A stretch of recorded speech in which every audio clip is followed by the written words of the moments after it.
தமிழக முதல்வருக்கு வணக்கம். நான் தென்காசி மாவட்டம் சிவகிரி பேரூராட்சியில இருந்து பேசுறேன். என்னோட பேரு மீனா. இது திமுக கட்சி அலுவலகம். இதே கட்சி அலுவலகத்து பக்கத்துல எங்களுக்கு சொந்தமான வீடும் சொந்தமான காலி இடமும் இருக்கு. இந்த காலி இடத்துல கடந்த 20 வருஷமா திமுக கட்சி அலுவலகத்துக்காரங்க தங்களோட இடம் தான் சொல்லி பிரச்சனை பண்ணிக்கிட்டு இருக்காங்க.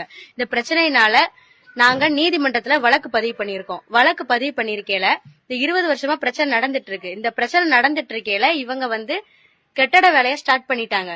அவங்களோட வேலையை ஸ்டார்ட் பண்ண உடனே நாங்களும் வீடு கட்டலான்னு சொல்லி எங்களுடைய சொந்தமான காலி இடத்துல நாங்களும் வேலையை ஸ்டார்ட் பண்ணோம். ஆனா அடியாட்களோட நைட்டோட நைட்டா மது போதையில சிவகிரி பொறுப்புல இருக்கக்கூடிய அனைத்து நிர்வாகிகளும் திமுக கட்சி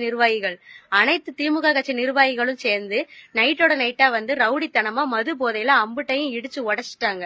நானும் டாக்டர் படிக்கணும்னு ஆசைப்பட்டேன். ஆனா இவங்க பண்ற ஒவ்வொன்றையும் என்னால படிக்க கூட முடியல.